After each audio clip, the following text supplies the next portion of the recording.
Well, good evening, everyone. I think we all know why we're here. Most of us are here tonight. So we'll go ahead and get started with the fire department presentation. And I know Chief Pelton has some recognition for Captain Hansen. Representative Huizinga does. And then I also have something from myself and the City Commission up here as well. So Chief, we'll give you the honors first if you'd like it.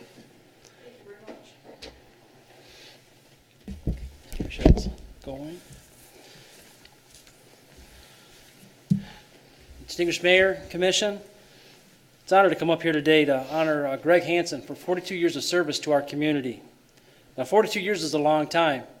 Back when Captain Hansen signed on to the fire department, he was issued a tin helmet, rubber boots, rubber gloves, and rubber coat, and said, "Welcome to the fire department." That was probably his initiation at the time, wasn't it, Cap?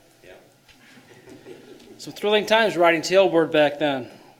But throughout his career, he's seen some major innovations come through the fire service. Breathing air packs started off in the early 70s with pure oxygen before they came to actual breathing air.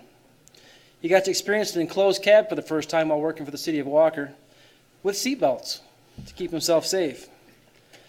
Imagine the experience of going from three-quarter coats and rubber boots to encapsulated turnouts to keep him safe. He also watched his station expand from that fire station at the corner of Cummings and Lake Michigan Drive, a little two-bay station that we had to design a fire truck to fit within the station, to the beautiful station he now captains, or used to captain, down on Lake Michigan Drive. 42 years is a long time. We want to say thank you, Captain Hansen, for your years of service. And with the gratitude of the fire department, thank you very much.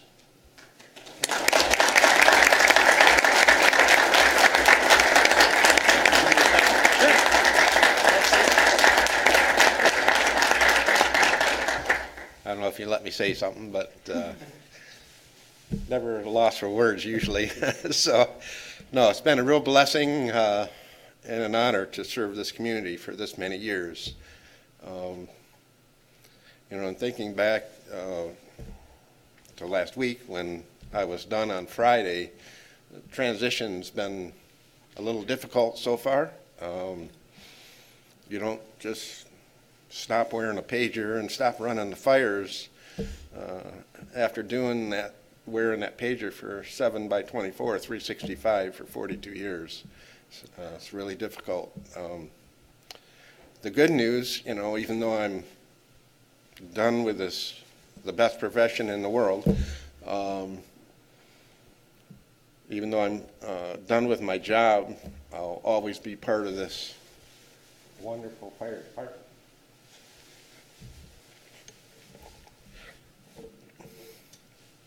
Yeah, they're my family. And you never leave the family. So, but it's been really nice. I want to thank all the firefighters, the officers I worked with, and the chiefs in the 42 years. If I counted it right, I think I've worked under 6 chiefs. I could probably even name them if you wanted, but so it's been really great. I want to thank the commission for all your support, both for me and for the department. And I know you'll move forward, and I'm comfortable with that you'll move forward to help this department meet the demands of an ever-growing community that you have. So I want to thank you for that. And lastly, I wouldn't be able to have done the 42 years without Pat. She's been a rock. She's had to put up with missed meals, missed events, missed holidays, and you name it, throughout the years. And I've even left her at the grocery store a few times, I think. And it's been, but she's always been there and been supportive. And she's been my partner, so all along through that, and I don't think I could have gone 42 years without that. So thank you. And that's all I have for this evening. Thank you very much for your time. Welcome.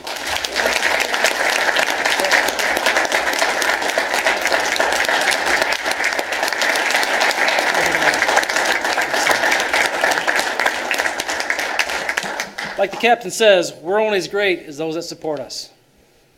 I myself is blessed with a great wife, and Captain Hansen has got Patty. She's put up with us. She's a true volunteer for 42 years. She never got paid for a call, although you should have. Time away from the family, the events, the birthdays, the dinners, the smoky city laundry she had to deal with after that call. That cold, smoky body that came crawling into bed in the wee hours of the morning just to get warm again. Did she complain much?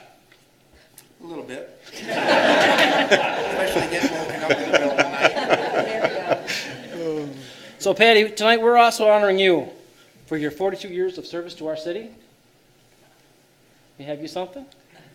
We thank you very much for all that you've given to our fire department by allowing Greg to serve with us. Thank you so very much. You're welcome.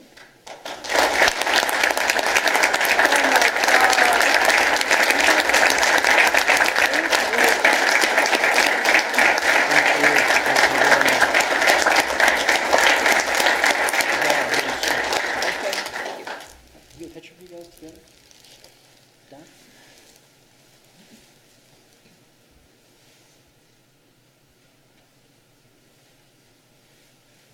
Thank you very much, man. Thank you. Thank you very much. Do you want any words to say? I don't know.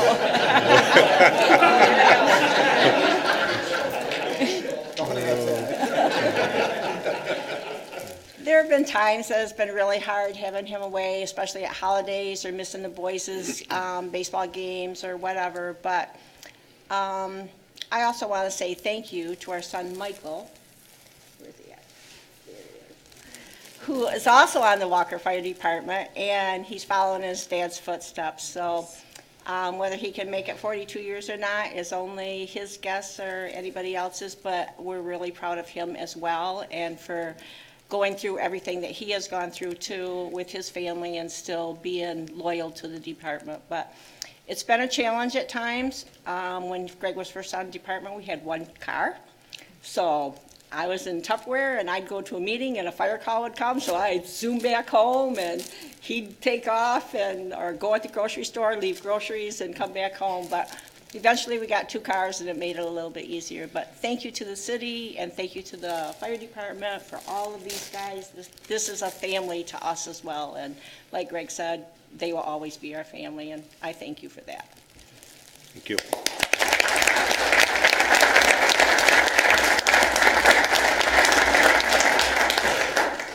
But wait, we're not done. Oh, boy. Representative Heisinger? Thank you, Chief, Mr. Mayor, and Commissioners. It's a delight to be here this evening, and as Captain said, we're a family, and it's an honor to be here today on behalf of the state of Michigan to present this tribute to you. To that end, I'm going to read this. It says, Captain Greg Hansen, retirement. Let it be known that it is with great pleasure we join colleagues, family, friends in saluting Captain Greg Hansen for his dedicating 42 years of exemplary service to the Walker Fire Department. With his retirement in an era of commitment and courage has drawn to a close, we proudly thank him for his notable contributions to the safety and protection of the Walker community. One of the most important positions in a community is that of the firefighter. Our homes, businesses, and very lives would be in jeopardy without their heroism and protection. The life-threatening task that face firefighters requires courage, preparation, and knowledge, whether the department is an urban unit or volunteer group. Captain Greg Hansen is more than aware that the advances in technology and the types of fires that must be faced present unique challenges requiring continuous education and training. Throughout his 42-year career, Captain Greg Hansen has fought fires in freezing temperatures, spending long, fatiguing hours at the scenes of dangerous blazes, and comforting the heartbroken who've lost loved ones to fatal fires. Through these difficult times, Captain Greg Hansen has been a caring protector and exemplary citizen. Walker and Michigan are indebted to him for his selfless servitude. It is in special tribute, therefore, that this document is signed and dedicated to commend and to thank Greg Hansen for his service to the Walker Fire Department and for the Walker community. May he and his family enjoy the same security and well-being he provided for others. Signed this 100th legislature, Mark E. Heisinger, 74th District Representative, and Peter McGregor, State Senator for the 28th District. Captain, congratulations and thank you very much. Thank you so much. Appreciate your support.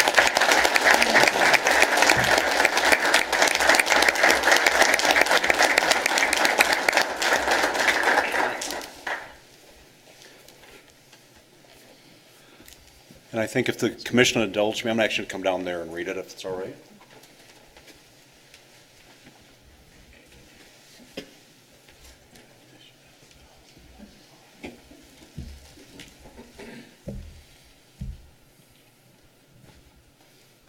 I'm going to do this without the reading glasses, or try. On December 13th, 2019, that's why I hate Friday the 13th. I know. You know, so on December 13th, 2019, Captain Greg Hansen retired from the City of Walker Fire Department. His retirement marks over 42 years of dedicated public service in Walker. Captain Hansen started with the city in the fire department as a paid-on-call firefighter and continually progressed through the ranks to the position of captain, and has spent countless hours volunteering at community events and events held within the fire department, always leading with the philosophy he would never ask a firefighter he leads to perform a task he wouldn't do himself. He has been the definition of what a true leader is, never wavering from the commitment, integrity, honor, and compassionate philosophy by which he leads his life, providing all of us with the confidence to never doubt his character and leadership ability.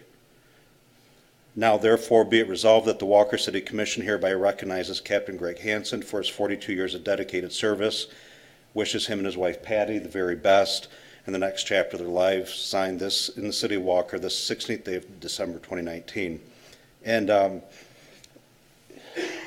bad news is we're losing him. He's always going to be a part of this family. The good news is you get your husband back. So thank you for loaning us to us for 42 years. But one of the other things for the commission that I get to see, it's not just the time, the fire, it's not the hours, the duty stations and Sunday mornings and all the extra hours. It's the time reading to the kids at Zinzer. It's volunteering your time. It's where I see you at, not in the uniform, and giving to the community. So while this is a small reflection of our gratitude, I know there's a lot more that we're very grateful for. So thank you again. Congratulations. Thank you.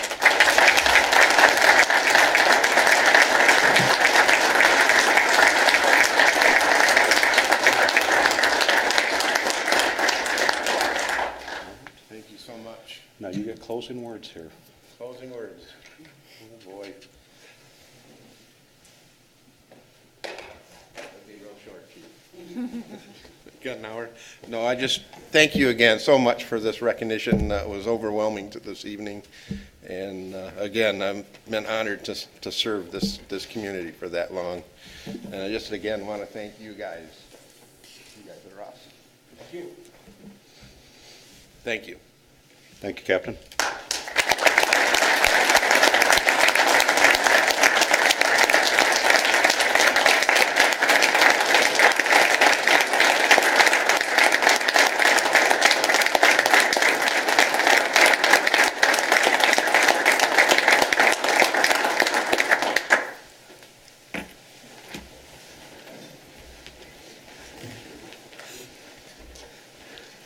You guys refuse to go to training now?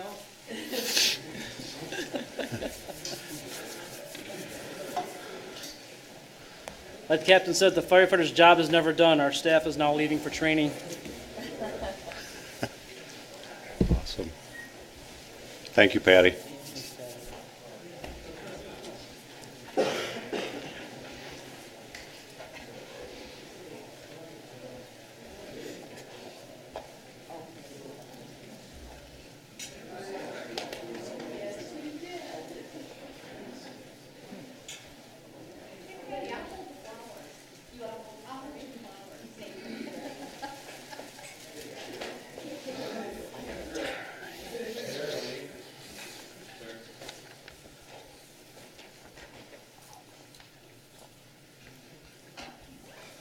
Thank you, City Commission, for letting us honor Captain Hansen in this way.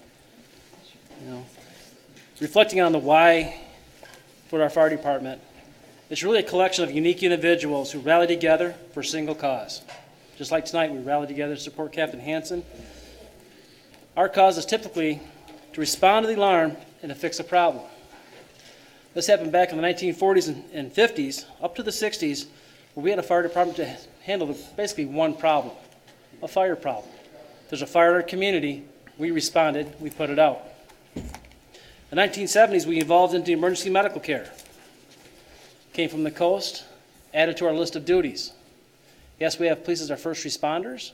We also have it as a backup as our fire department, who are trained in medical response. Come the 1980s to the 90s, with the gypsum mines to the south, we now expanded our role from just being a fire department to a mine rescue department, which slowly evolved into technical rescue teams. These teams came in handy in the late 90s with our straight line wins that happened early that Sunday morning. Luckily, that happened on an early Sunday morning, otherwise there would have been a lot more casualties and a lot more injuries that day. In 2000, we experienced the 9/11 attacks and anthrax, which threw the fire department to an even more expanded role of a hazmat dealing with chemical, biological, and radiological weaponry. In 2005, Katrina hit the South, which expanded our roles even more to handling urban search and rescue, further pushing our technical rescue team for trench, confined space, and machine rescue. Today we face a new hazard. We face it with our police brothers and sisters with the active assailant. The police are there to neutralize the threat, but it's the fire and EMS that work together with our police to handle these active assailant calls. But in the end, we basically are still answering that call and responding to the problems. We're taking their world and straightening it back out again to make it right. So who are we? We're the electricians, the telecommunications personnel. We're the mechanics that fix your cars for you and get you back on the road. Medical personnel, the doctors, the nurses, physical therapists, recreational therapists. We're the pipe fitters. They make sure the water system's back working again. Also the clerical or project manager by day and sometimes a firefighter by night.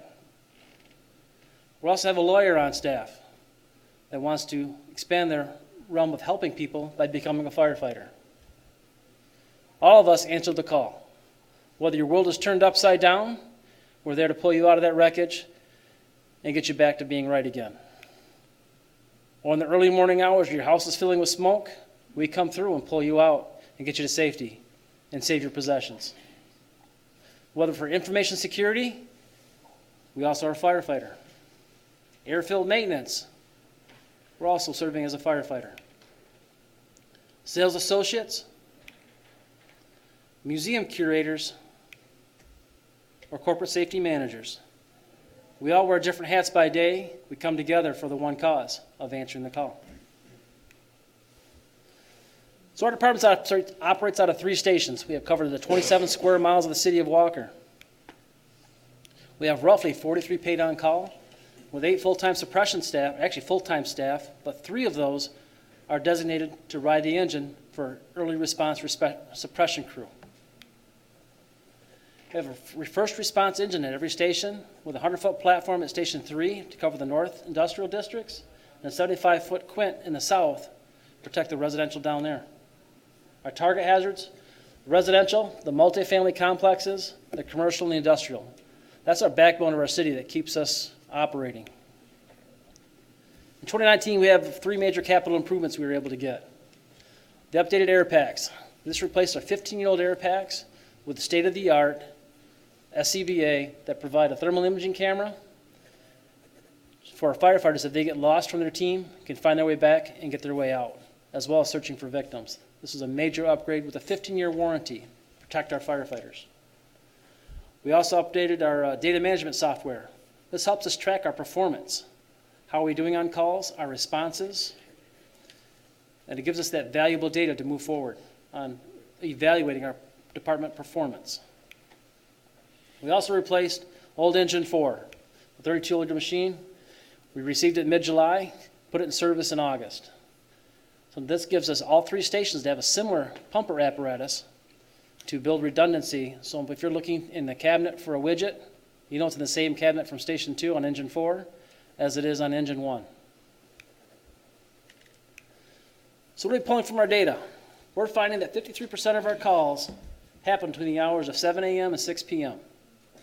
Chief Schmidt had it right back in 2002 when he wanted that first response team to cover that gap where we have lacking our paid on-call response, which is our lowest time period, is that same time period of 6 a.m.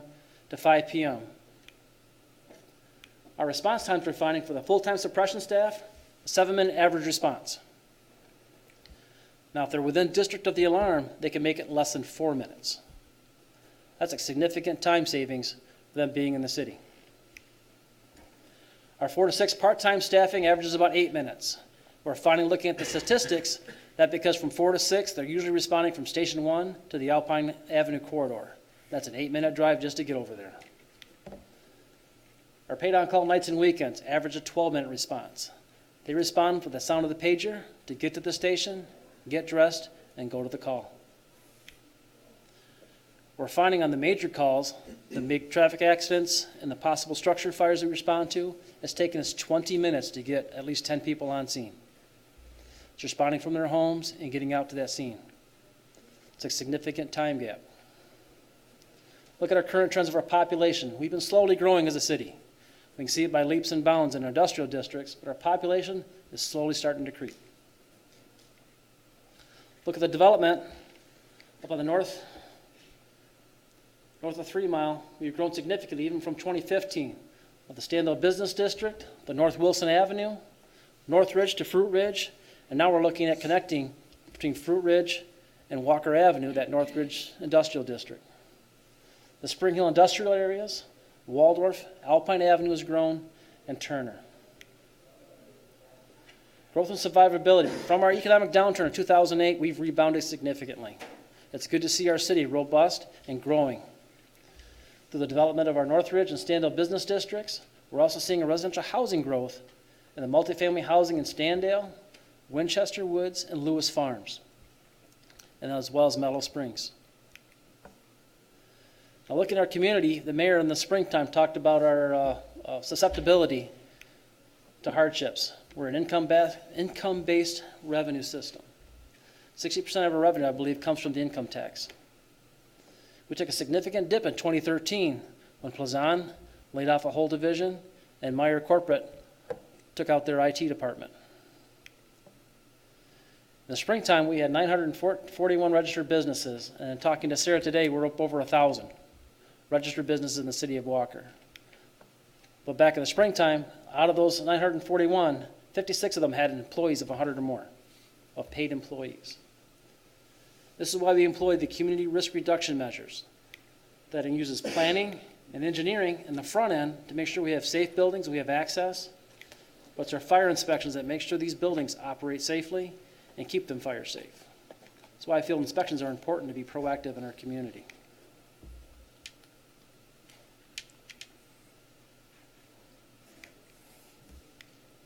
Oops, go back. We found through the NFPA that there's a significant fire loss in a building. Half the businesses do not return.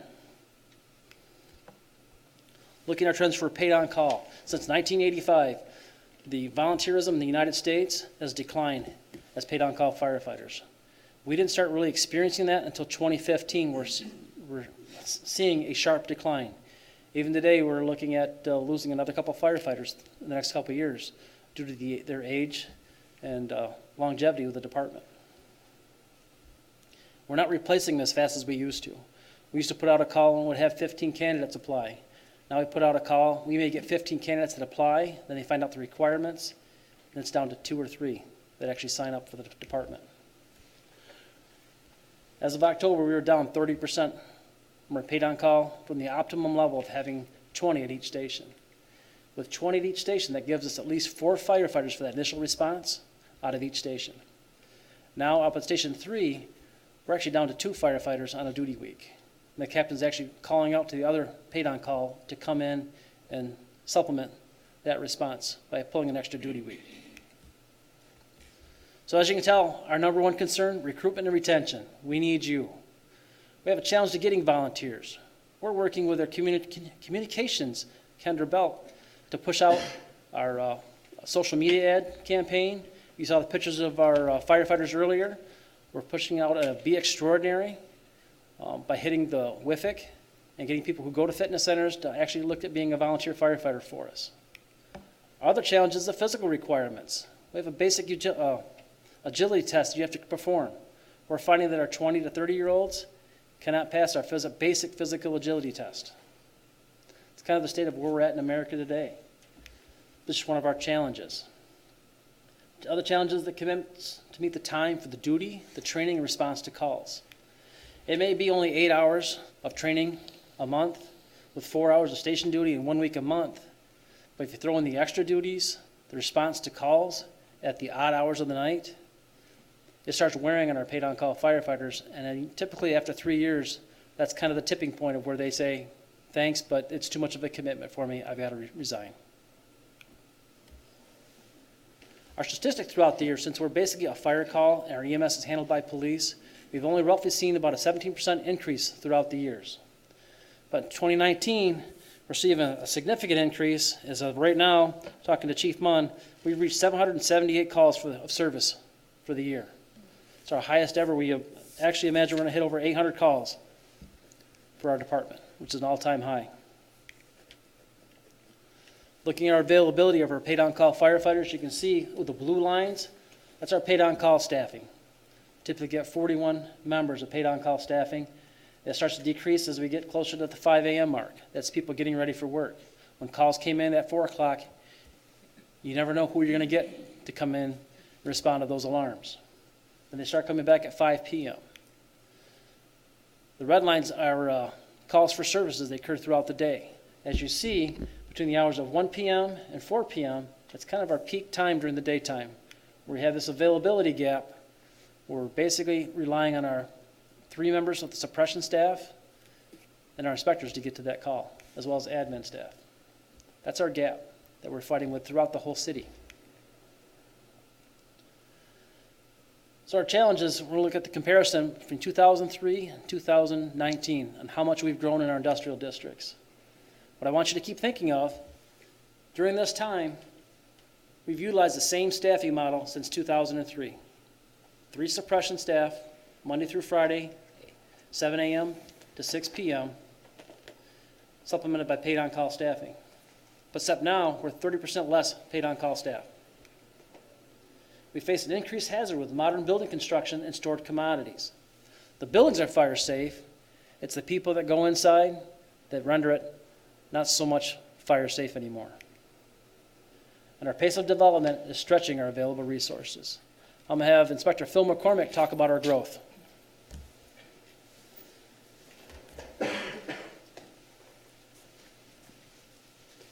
Thank you, Chief. Evening, everybody. So, like the Chief said, we've experienced a considerable amount of growth. You folks are all aware of that, as well as we are. We just think that showing some comparison pictures to you can really help put it in perspective. So we'll start with our Standale Business District. As you can see, our M45, M11 corridor in 2003, remnants of the Vista Drive-In was still there. I don't know how many of you remember the Vista Drive-In. We won't talk about some of the things that used to go on there. So in 2003, not a whole lot going on in Standale. Fast forward to 2019, we've got the Meyer store that was built there with its outlots and the surrounding stores. Everything in red is new construction in Standale. Something new that's gone in. Across the street from Meyer, across M11, is represents what is now the Westtown apartment complex. We have people living in 2 of those buildings now. We did an alarm and sprinkler final on the 3rd one. So that's a fast-growing development. And all of the outlets that go along with that, along M11 and stretching out around the corner in M45, we're already starting to have meetings with folks that want to come in and build commercial development on those outlets. We've got an Aldi's that's going to be breaking ground soon. And then just to the south of the Meyer store, the Blaine's Farm and Fleet is going to be moving in. So significant growth in the Standale area over the last 16 years. This is our North Wilson Fruit Ridge corridor.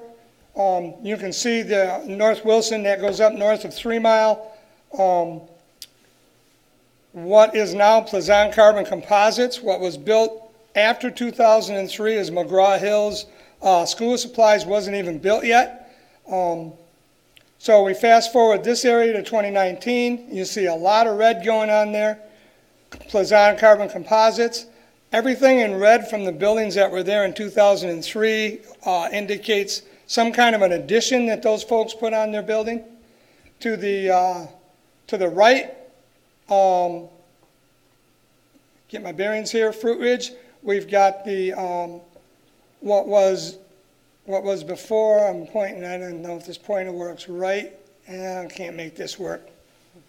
I'll just walk over to it. Right here along Fruit Ridge, the big red square is what used to be APV Baker, was purchased by Challenge Manufacturing with 2 very quick 100,000 square foot additions put on that building after they bought it.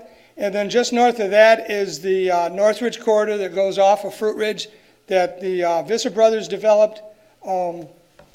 Suffice to say, as well as all that building that's going on, all those buildings are full and operating.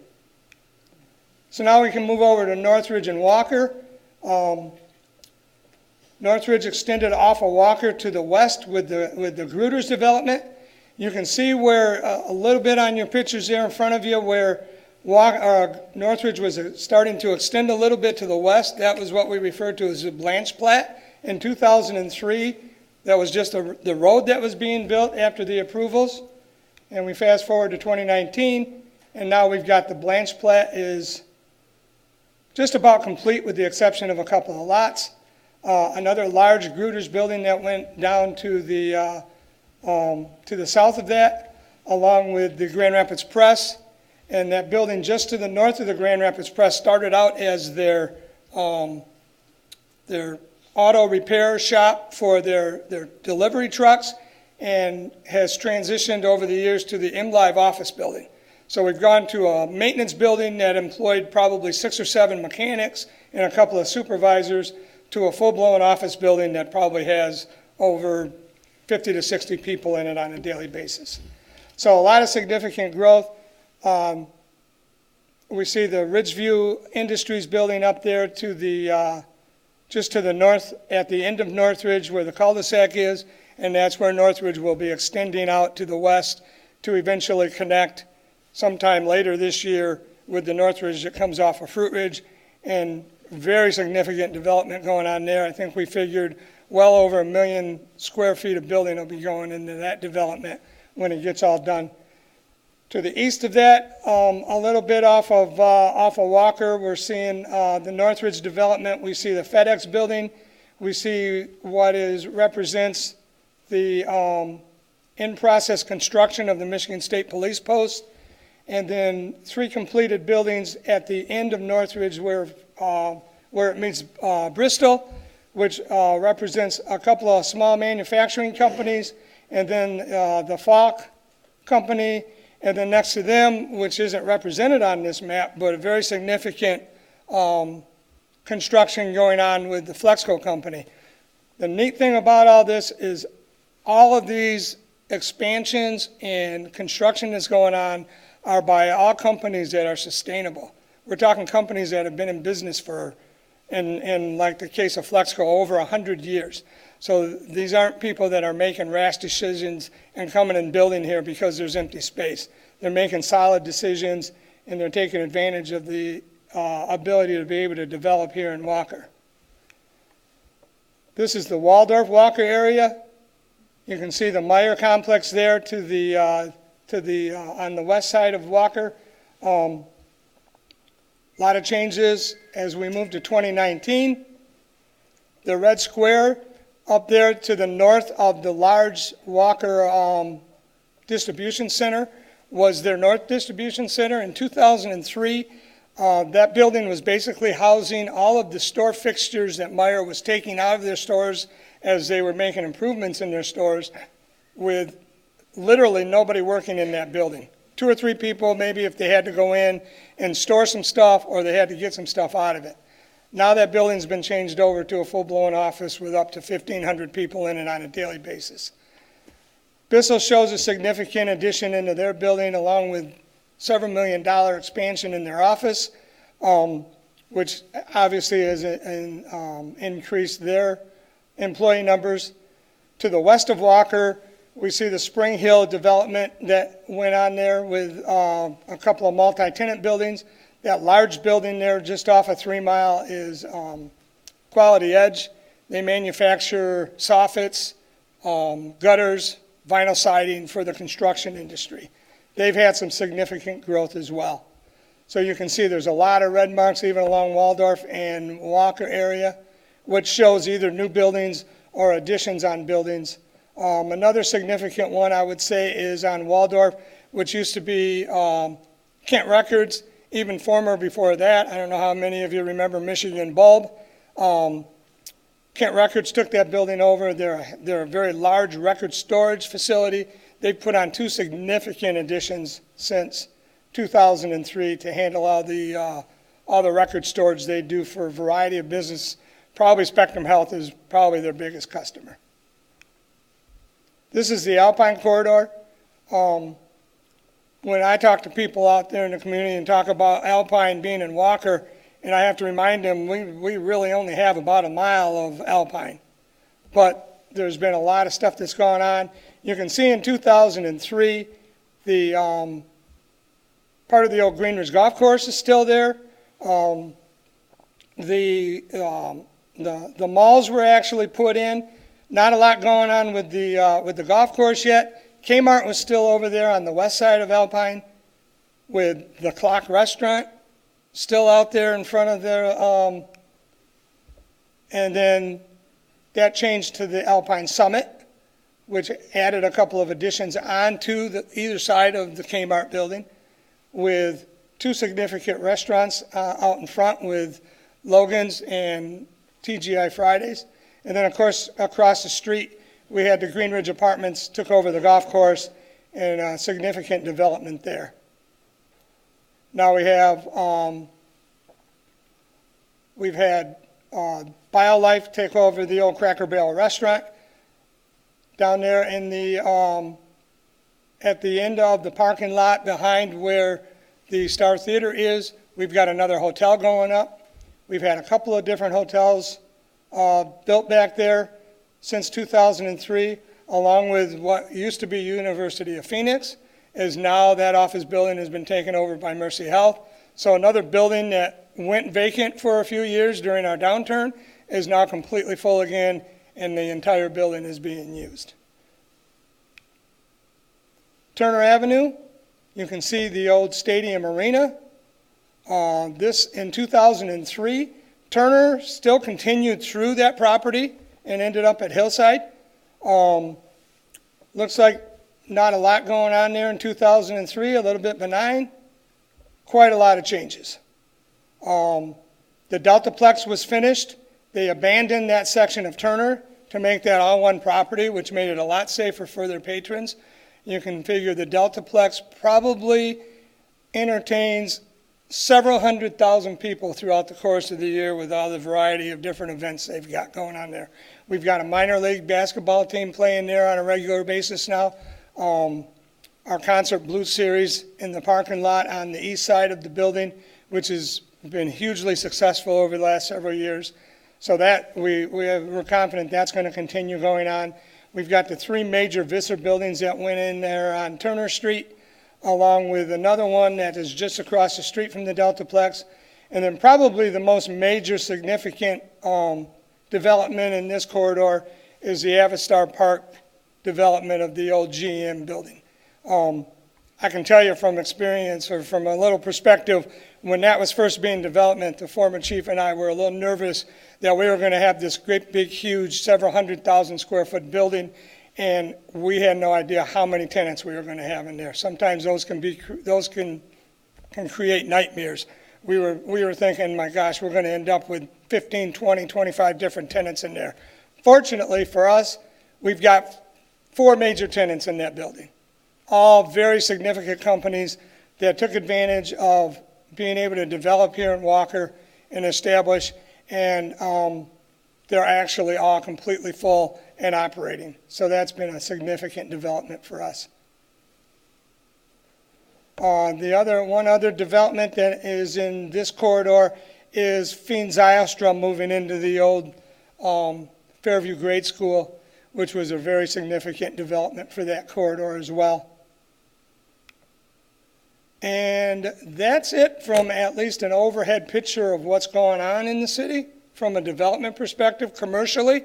This doesn't even represent except for the apartment complexes that we've showed in these pictures, this doesn't even represent the single-family residential development that we all know we're experiencing as well. So just a little perspective on where we were in 2003, where we are in 2019 in terms of our growth commercially from the fire department perspective in terms of what we have to protect, not only what we have to go out and inspect and make sure is safe, but making sure that we can protect those facilities in an efficient and safe manner. Questions from me? Commissioners? Okay. Well done. Thank I'll turn you. it back to the chief. Thank you, Phil. As you see, we're also watching the growth and development of the South Walker. Just today, I was driving by Lake Michigan Drive and Wilson Avenue, and Blaine's is seriously moving dirt right now and throwing some lightweight steel around. So that building should be coming up. You know, what's going to happen to the Fensky property on the south side, the riverfront property? That's all kind of in flux right now, and we're leaving it to our planning department to make sure that gets developed appropriately in our city. What are we going to be looking at for our community character for the south side? And thinking the south side, that's still a rural fire protection district. It's 5 miles away from any fire station, so they're considered a rural district for their fire protection. So looking at our current deployment strategy, like I said, from the hours of 7 in the morning to 6 p.m., we have a suppression crew of 3 people riding that engine in the city. We also have 2 chiefs completing administrative duties and a fire inspector and a fire safety specialist going out in the schools and in the public teaching fire prevention through our schools. What this does for us is our 4-minute response window, if we out of Station 1, kind of narrows our gap. This is a heat seek map of where the calls had happened back in 2017. That kind of mimics the data we're receiving right now with the new RMS software, as our 2/3 of the call happened at that Alpine Avenue corridor. The other 2/3 happened pretty much by Station 2 and just off of that Remembrance Road near I can't think of the shopping district right there where Sobey Meats is at in Walker Village. From Station 1, it's a 5-minute travel time from Station 1 down to that Standale district. Looking at 8-minute response from Station 1 to the Alpine Avenue corridor. Some of our challenges is a daytime response. Monday through Friday, we're trying to get to that less than 4-minute response. If you look at your the PDF we sent you, on page 4, there's a link where it talks about our goals. I recommend you guys clicking on that link where it goes to pre-arrival video of a Michigan house fire. This is a department similar to the city of Walker, 3 stations. It gives you a great view of a paid-on-call response, of that 12-minute response time, how much damage can happen to a house. And once our firefighters get there, professional care and expedient extinguishment of the fire happens as soon as we get on scene. But how can we make that a faster time? We want to get at least multiple units with 10 firefighters within 10 minutes. We can seriously mitigate a scene of a working fire or a car accident if we can get there faster. We're looking at Monday through Friday, including the holidays. Not a lot of businesses have Veterans Day off or the day after Thanksgiving off. We may have to look at staffing our resources to cover that Monday through Friday, 7 or even 7 days a week. Our commercial inspections, and we saw the growth of our commercial businesses. Phil McCormick and Kevin DeGroot can't make over 1,000 inspections a year between the 2 of them. We're looking at possibly putting our engine companies out there to keep pace with the growth of businesses in our community. A proposed organizational plan in the year, currently, in our current budget year, fill that vacancy for the battalion chief to get another daytime responder to respond to calls. This would be an active position to where there'd be an active responder between the 2 stations to respond to calls. Also, hire another firefighter in the 2021 budget. So after that July 1st, we can push our crews, a crew to the north and a crew to the south. This will give us a 4-minute response window to our major response area by having 3 firefighters available up there, as well as cover the south with a crew there that can respond. hitting some of the major hotspots for response. So the plan is to fill that battalion chief, fill the vacancy immediately. That'll be a training officer for the department. Right now, that duties are being split between 3 different people, and it's not getting the job that needs to be done to train our firefighters. This will be another daytime responder as part of our succession plan. In the 2021 budget, we'd like to add another firefighter for the salary and benefits of $71,500. This will allow us to split the crews, with one operating out of Station 3 and the other one operating out of Station 2. This will give us a better fire protection throughout the city. The new hire work a 9 to 6 for continuity from going from the daytime activities into the nighttime, with our part-time staffing at night from 4 p.m. to 6 p.m. Our goals. If we can do this plan, we can reduce our response time, 80% of the calls that happen in the city. We can have 10 people arriving on scene within that first 10 minutes, including our mutual and automatic aid partners. That's for our major incidents for vehicle accidents on the highway, structure fires, and other fire incidents is where we need more personnel. The big goal is to increase inspections. By being proactive and engaging our community, have that inspection teams out there using engine company inspections can lessen our fire risk throughout the city. Try to get that to a 3-year cycle. We also want to share the workload. For roadway incidents, utilize firefighters for the medical treatment of patients on scene. Our police are tasked with getting a lot of information in a short amount of time. Let's help them out by not only helping them with medical care, but also utilizing our apparatus to block for them. Too many times you see in the paper of a responder being injured or killed on the highway because of distracted drivers. Distracted drivers is the major cause for vehicle accidents in the first place. Let's use those big red trucks to help warn people ahead of time and protect our responders. Also want to assist police on our medical responses. Right now we're sending 2 to 3 cruisers up to a medical, depending on the severity. Why not just have our police go and send one of the 2 fire response units to assist with that? Let's better utilize our resources to be more effective and responsive to our citizens. And for the structure fires, we'll have enough personnel to respond. Those don't happen very frequently, but when they do happen, time is crucial in making a difference on the fire scene. Opportunities. Meet the benchmarks of the 1710 and 1720 for fires. The biggest thing is meet our community risk reduction initiatives of our company inspections to make sure businesses operate safe through informed compliance, our smoke and CO alarm installs to keep our families safe, give them that early warning to get out of their house. Our community fire prevention activities. This is not only going to the kids in schools, but our senior centers and other community events. We talk about being fire safe and having a plan to get out of your home. As well as site visits to commercial occupancies. So we can do pre-planning to know what's inside those buildings by doing the fire inspections and pre-planning. That gives our firefighters an edge in putting those fires out quickly.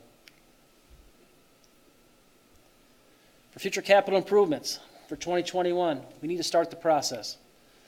Replace our 1987 100-foot aerial platform. We spent a significant amount of money to get the aerial platform operating again.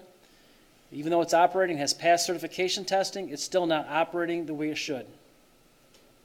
It was notified by one of our vendors.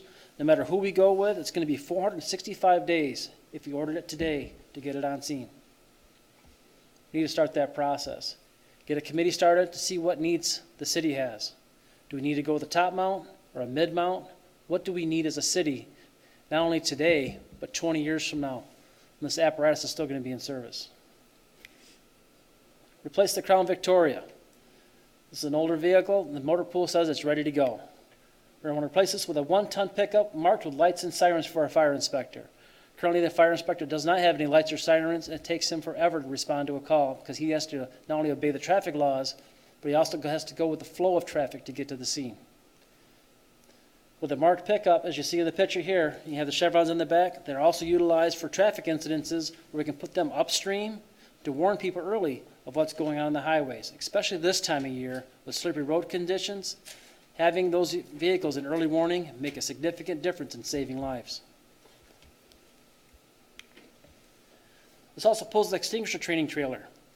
It's surprising to me and how often our Kevin DeGroot and Phil McCormick go out and teach businesses how to properly use their fire extinguishers. So when they do have a small fire, they can extinguish it and mitigate it quickly before our services are actually needed.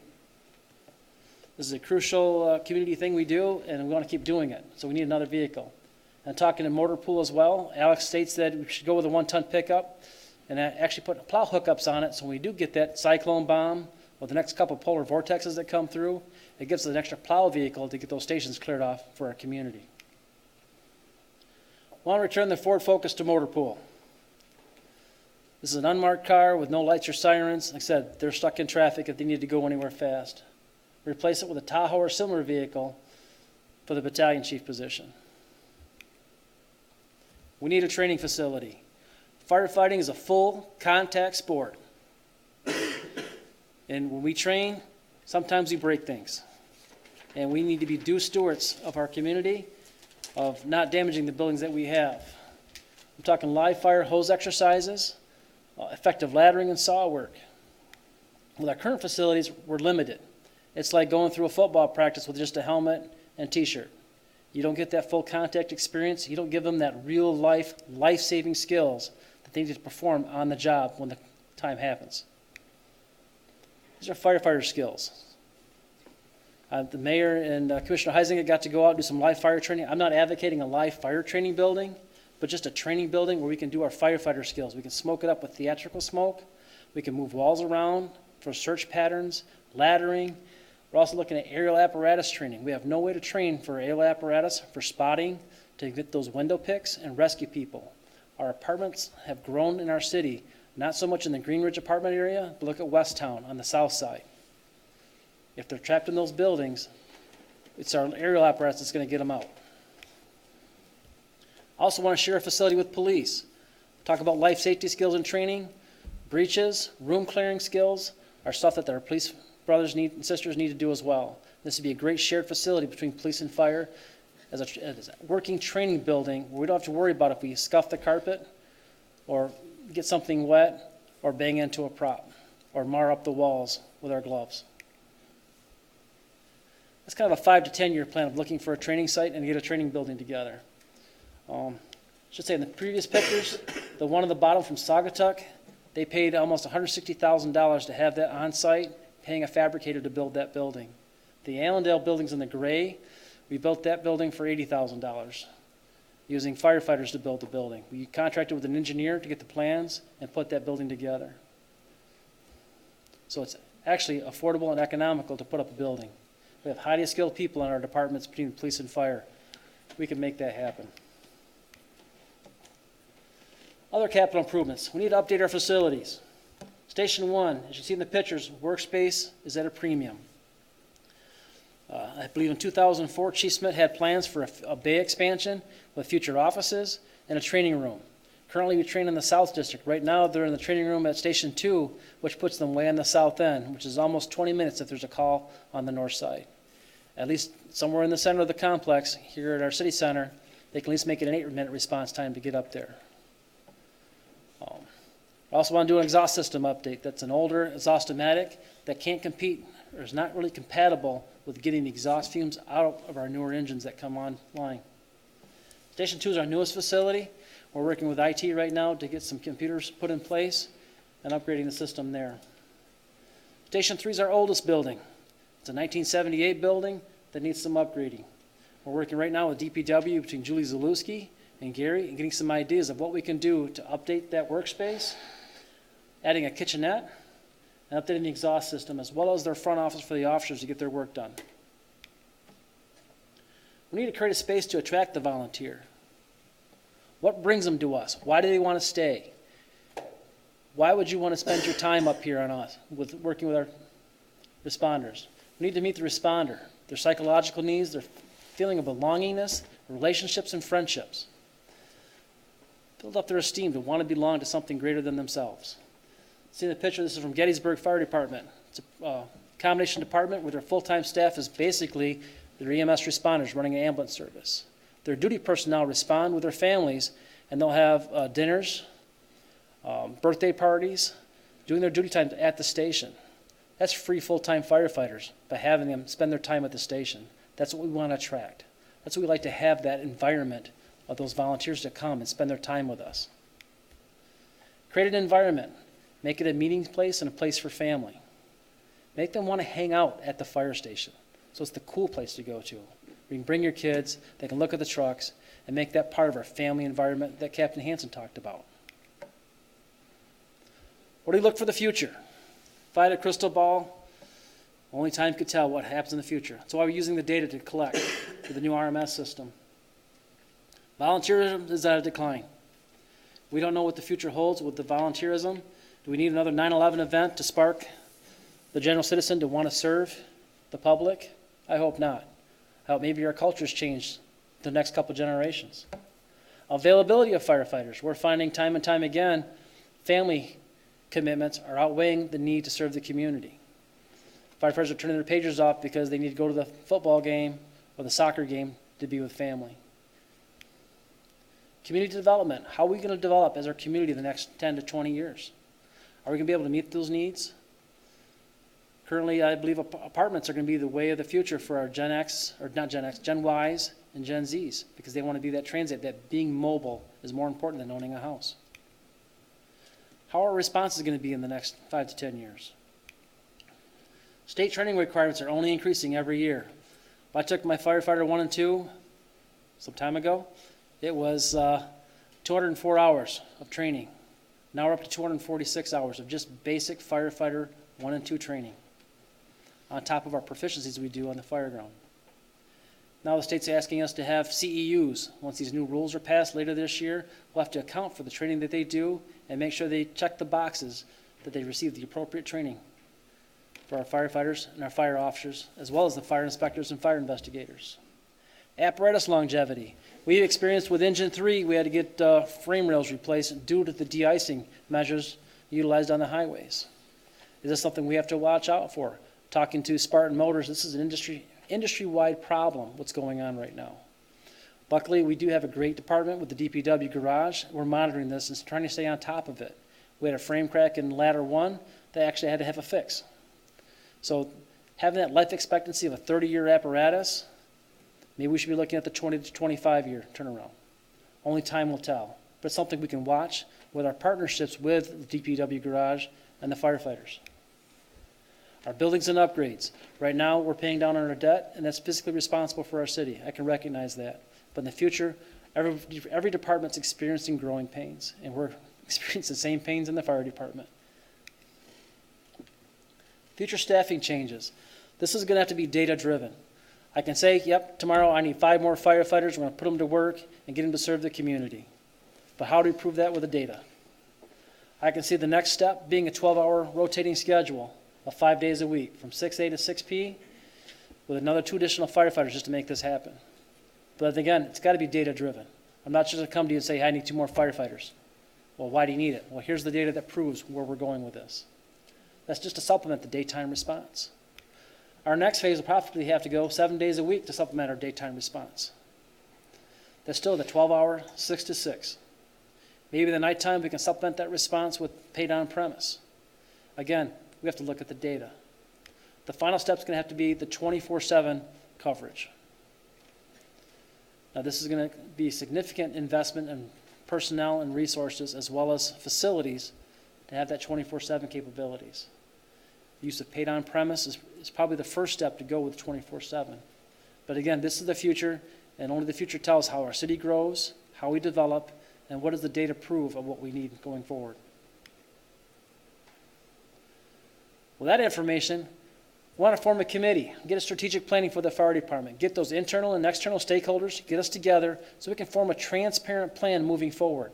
Identify the benchmarks of what we need to hit before we make the next step forward. This is a partnership with not only the department and our police department, because we're both public safety after the one goal of helping our citizenry, but also with our elected officials, because with you being term limited, who's going to be the next generation coming in to take your seat? Give them the roadmap ahead of time by working together now, forming this strategic plan of as the department moves forward of protecting our citizens and infrastructure. Is there any questions? Questions or comments? Commissioner Kent, I see you're anxious. The floor is yours. Well, I'd just like to say that, serving our citizens and doing things for our citizens is a great thing. And the safety through the years of our department, the safety of the firefighters. And that's a big thing to keep them and do whatever we have to do that. But I like your presentation and it's really good. But I'd just like everybody to look at page 13. And when you talk about insurance service office and the insurance companies, the better the rating the fire department gets. So the more daytime staffing you have, the response time goes to 4 minutes. And the insurance companies start seeing things improving. The people of the city of Walker, their rates are based on that. So if that number goes up, is a good thing, and the rates would go down. And so, in a sense, the tax may go up, but yet in another spot, their costs could go down. And that's how they work it. And so, like I say, I like your presentation. You get that new truck in 400, I'll give you 500 days. I'll buy you and your wife dinner. And, no, I really appreciate this, and I like your goals you've got set here for,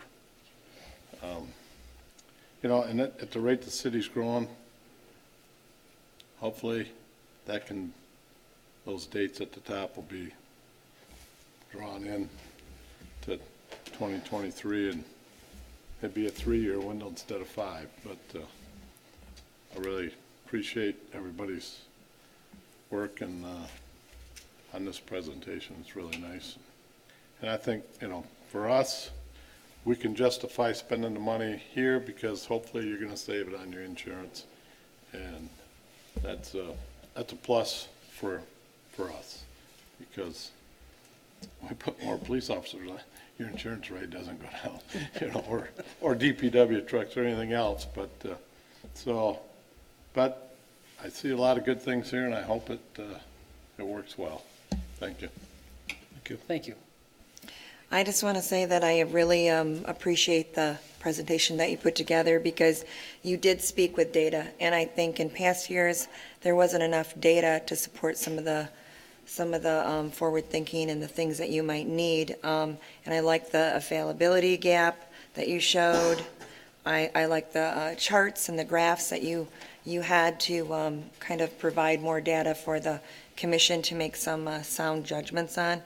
And I like the camaraderie of you and the police department working even more so together than possibly in past years. But very, very great presentation, and I truly appreciate all the data that has been gathered for us. Thank you.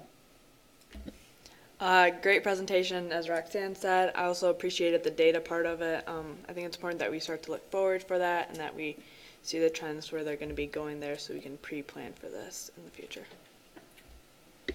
That's the joy of the new software that Don and I pushed for. We got that. Thanks to Daryl for approving that purchase here back in August. We went online in September, so we're collecting the data. We're collecting more data. We refined it in October again. So I'm really looking forward to the next quarter to see how this all pans out in the next year as well. We can do more in-depth studies of how we're performing as a department. Awesome, thank you. To my right, anything, commissioners?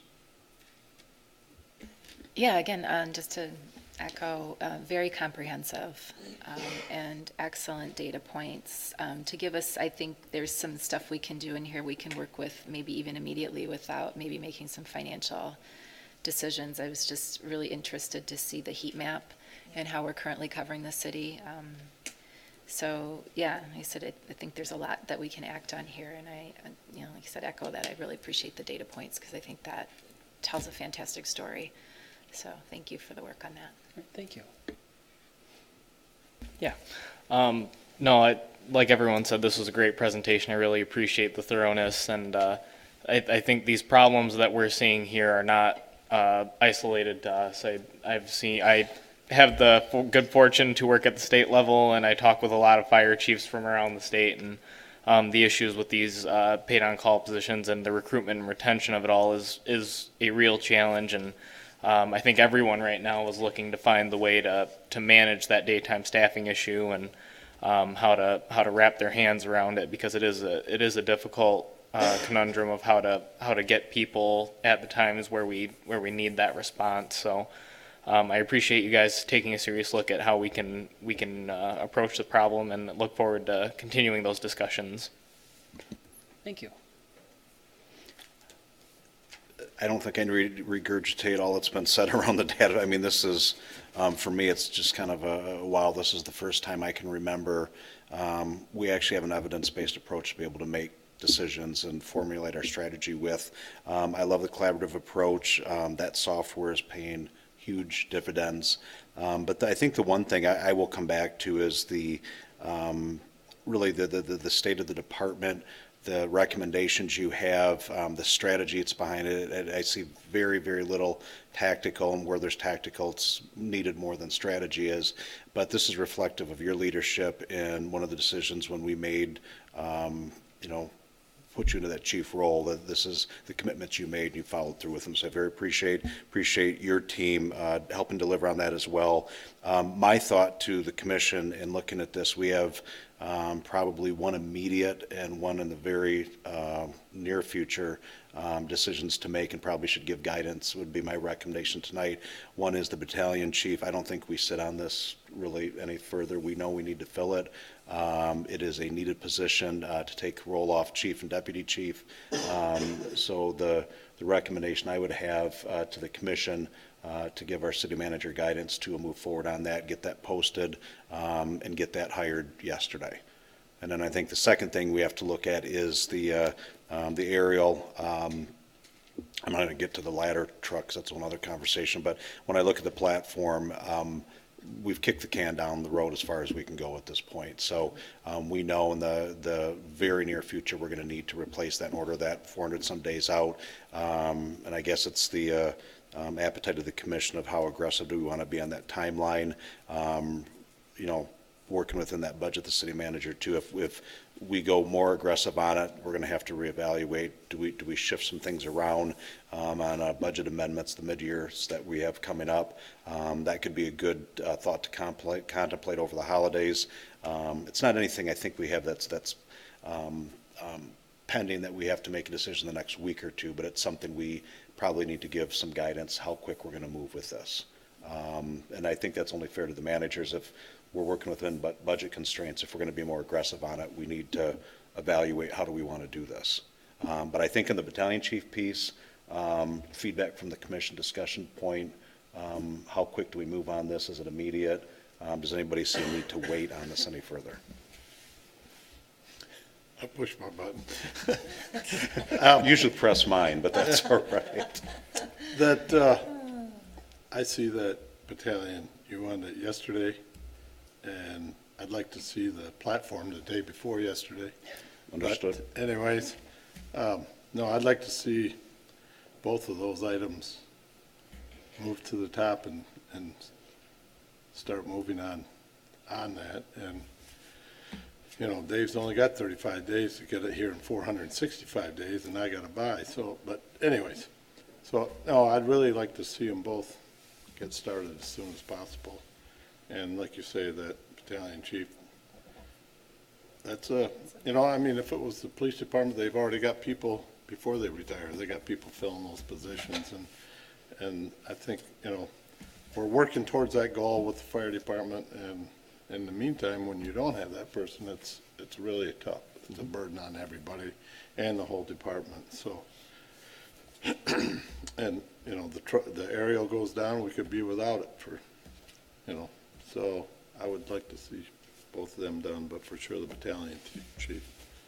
So can we make motions on that tonight, or? Daryl, you want to? Yeah, before you make a motion, oh, sorry about my voice here, I've been hacking all night, but, yeah, I fully support Dave's request for the battalion chief filling right away, and I think we can do that without any type of budget amendment. We have some extra funds in the fire department that can cover that throughout the remainder of the year. I think on the platform truck, I would recommend we kind of defer that until we at least start our finance committee meetings of the budget next year, so we see what else is on the list there. If you recall, last year, we began to set money aside to replace that.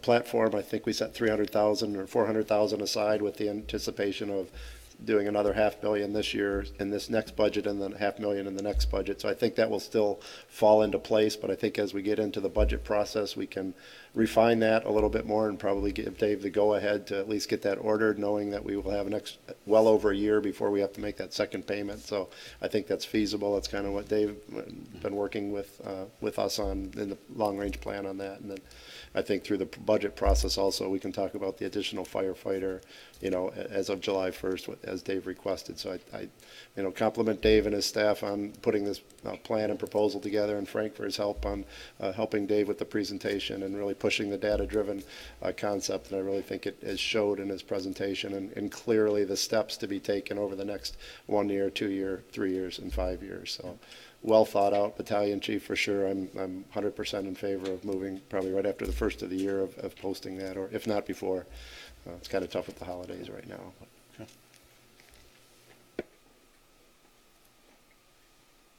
Good, anybody else? Well, I didn't know if anybody else had comments or not, but I'd make the motion that we get that battalion chief job posted as soon as possible, and we can always delay it till interviews to after the holidays or however staff wants to do it, but I would like to see it posted. And I'd support it. Your motion? All right, so we have on the role of the battalion chief piece, role, I should say, we have a motion and support to post that as soon as possible. Understand we have a holiday impact here, but we may be close enough here to get that going. But any other discussion on this? So we have motion support. All those in favor, please say aye. Aye. Those opposed? All right, good to go.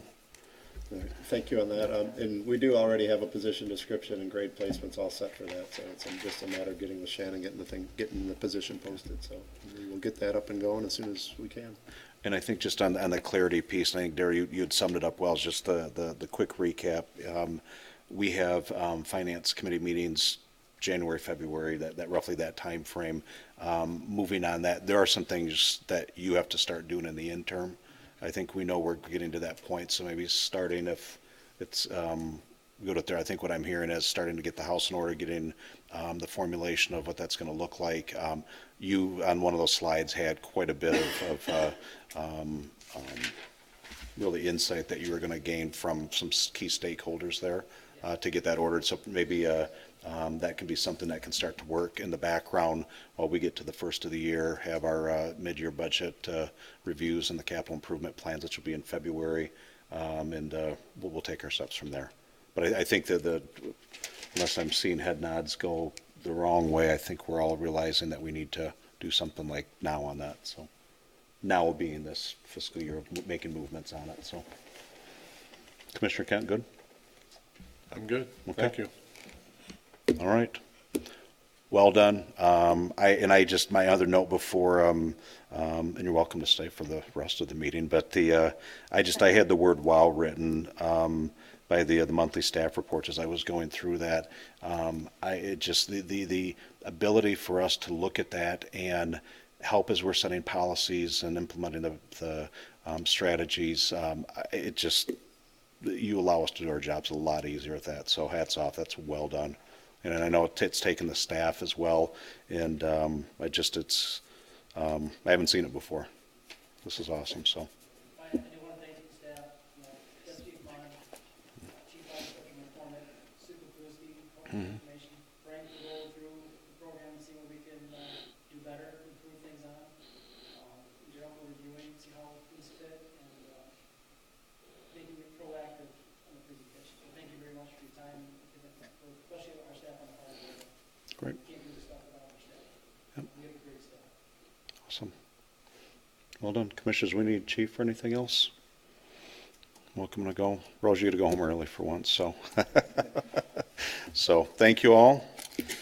All right, we will move to, I'll withhold my comments, allow commissioners, managers to go first. Daryl, I'll start over your way.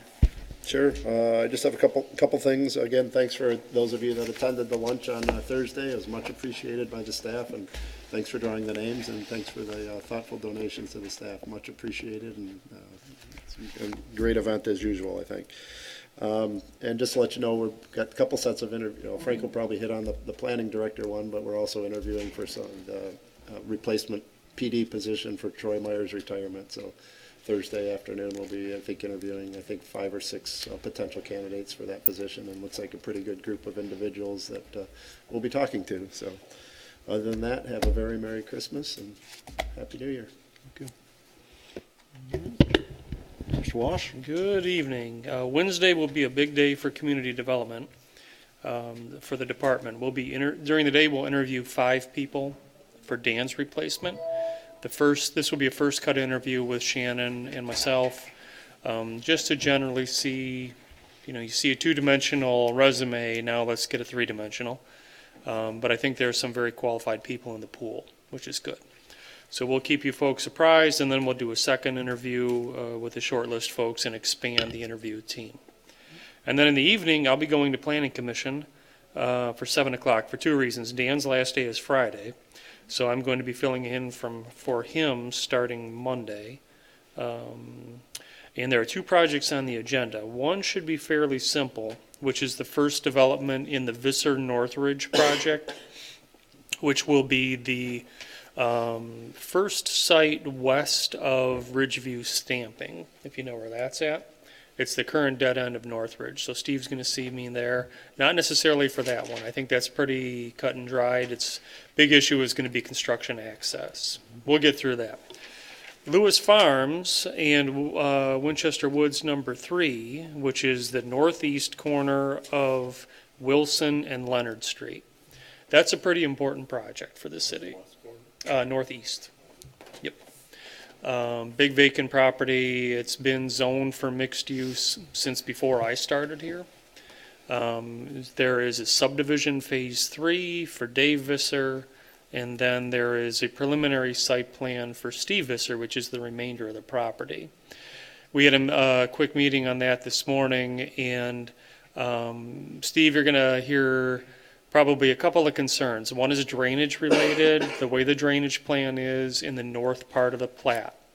That needs to be resolved because we have pre-existing drainage in that issue that should not get through Planning Commission. And I am speaking a little bit out of turn here, but just so you folks know, because if you hear from Mr. Visser, if you hear any people in the neighborhood, drainage is a big concern in that part of town. We need to get that taken care of.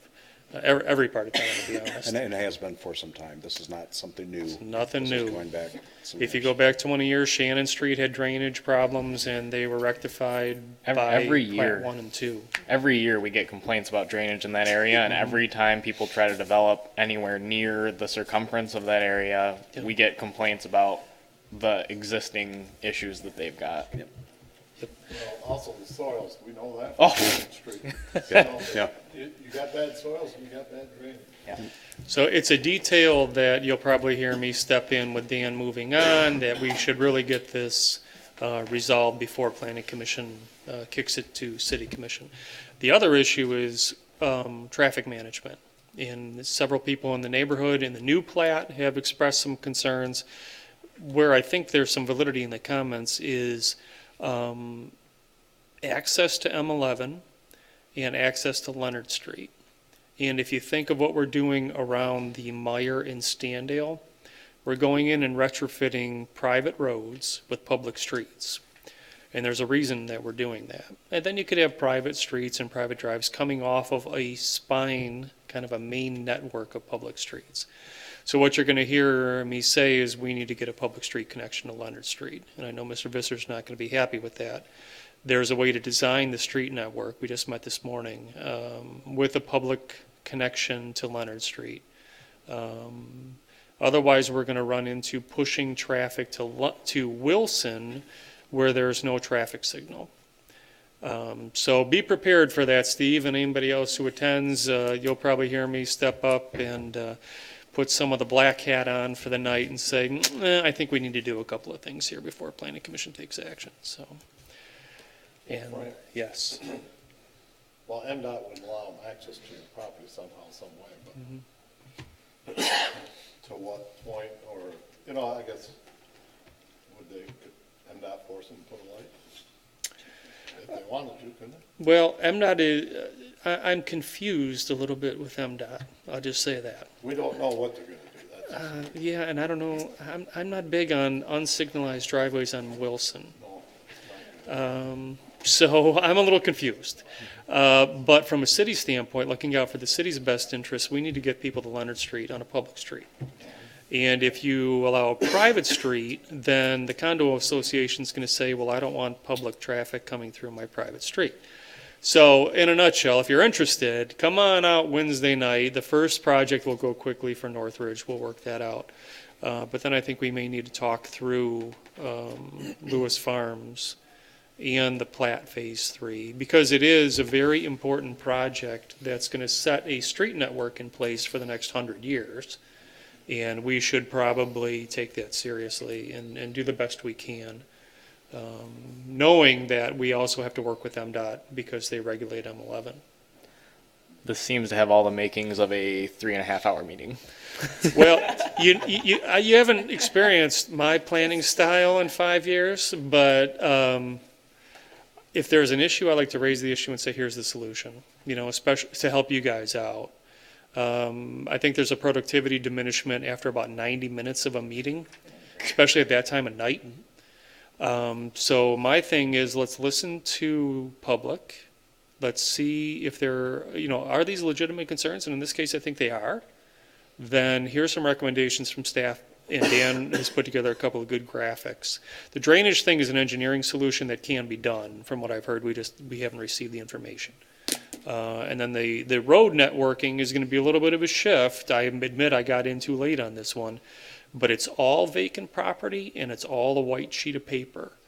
And I think often we will jump to whatever hit the paper is absolutely what it has to be, even if it's concept.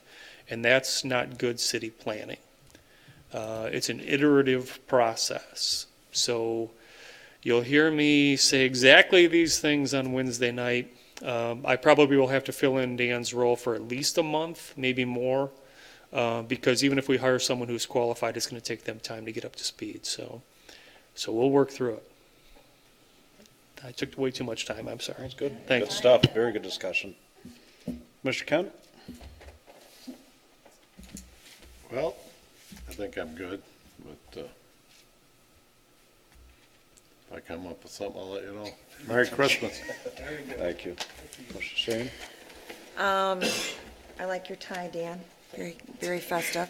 I just really am just in awe of the fire department report. I just really cannot say enough good things about seeing all that data. It's just changed so much from the last two reports that we've seen, annual reports, and I just think it makes so much sense. I enjoyed the luncheon, the Christmas luncheon. That was a lot of fun, good food, lots of fun.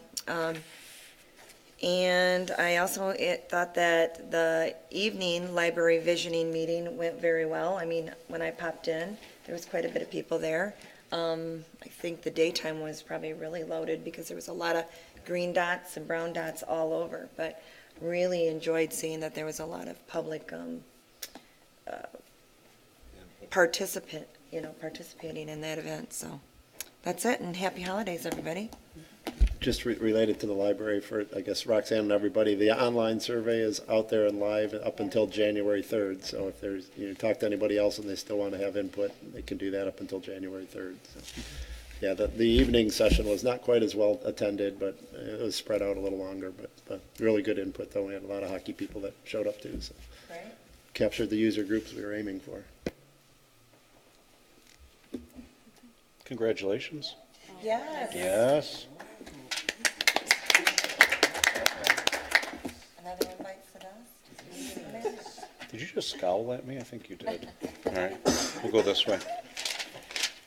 I was really impressed with the visualization of the new structures in the red. And I guess as we think about adding equipment, it would be helpful to me to have you add, like in yellow, unofficial projects, potential projects. I mean, I'm thinking like Goodale, and, there's probably other areas that you're aware of, like potential developments, and that would help, I think, as we start to develop the budget and think about adding equipment, to be able to visualize where it's all going to be, probably faster than we expect.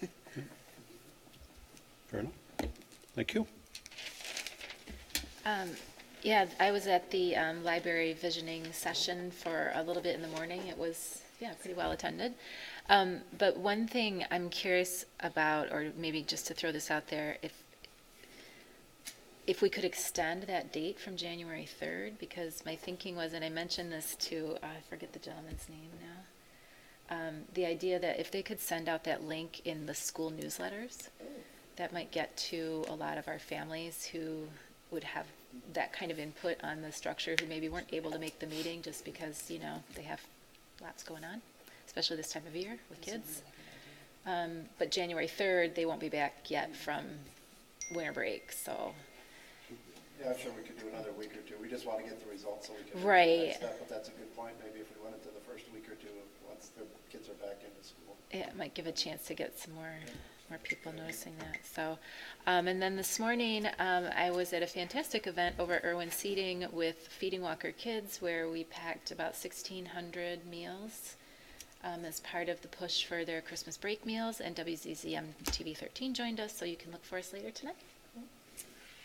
And then just a big shout out to Irwin Seating. They've done a lot of, they're doing a really nice job. They're so interested in particularly helping out right here in their neighborhoods. So they've been a really good partner for the Feeding Walker Kids organization. So looking forward to working with them more. Comments are going to be pretty brief. Managed to make it to the neighborhood watch meeting the other night while others were attending the visioning session, I think. It was a good meeting, good turnout, I think. Nice to gather some folks from the first ward area. But not much else from me. All right, down to the clerk. I just want to say, I think the police department did a fabulous job tonight. It was one of my favorites that I've seen in all the departments, so I think they did an amazing job. And happy holidays. See you all in January. I think the only things I had in the staff reports tonight, if you haven't been able to go through these in detail, I might encourage you to go back and do, particularly in the police department, a couple of stats. One is larcenies are down 14%, and then the retail fraud is down 40%. And there's been a change in the type of enforcement, some of the techniques that they're using. So that's a very positive thing, especially with the amount of retail that we have in the city. And then second is just more of a, you can vision this. There was a piece in under the investigations that talked about the home invasion case where PD actually got out there, collected the evidence, and they were able to send it off to the State Police Crime Lab, and they got a DNA match, and then they got the bonus because they found a second home invasion, same person tied to that DNA match. And the vision that I'm just asking us all to imagine is that crime lab's going to be up at 4 Mile Road and Shippers Drive here pretty quick. So it'll be kind of neat. They can just drive it over there and drop it off. So. And then in assessing, and probably I like getting ahead of things and not so much reacting. Kelly had in there in the assessment department about the March reviews coming up. She just spent time with the county, and the rates have set, and there's going to be some increases, particularly on the residential side. And I think please do understand that assessed value is different than the taxable value. And the taxable value is going to be capped at that 1.9% for the consumer price index. And the only way it can be if it's uncapped or there's some type of new construction that amount can change.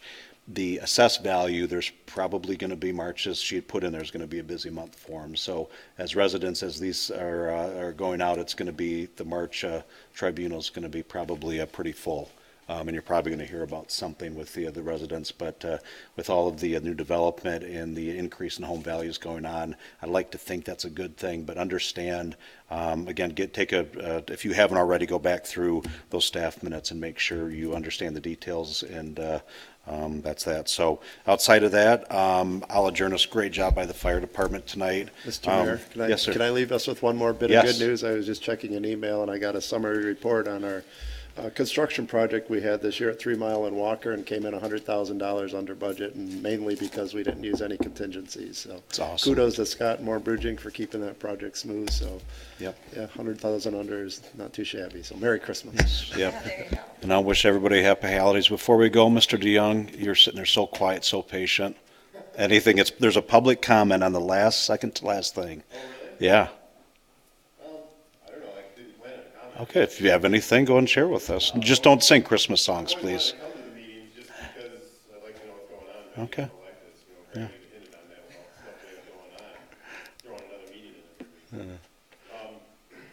This was a presentation, it was nice to see, I haven't seen it as well. Very impressed, not that, I knew a lot of what's going on. Commissioner Canton had the biggest thing, is safety, both for our residents, for us. It's dire, I would use the word, during the day especially. But the funny thing is, the statistics don't show what's going on even in the evening. As our numbers are down in our paid on call stations, it's amazing how much fewer of us there are that show up in the evening to respond. I mean, it shows that we have, this many, but we're all busy. And so, I know in a perfect world, we'd all say, there you go, guys, build the stations you want, get the staffing you want, we'll give you new machines every 10 years. I understand, there's limits to everybody only has so many dollars. But we do have the need, and then hopefully we can do a good job of conveying that to you. And also build on, I really do appreciate that you're going to move forward with the battalion chief position. I implore you to do something about the platform. It is drastic.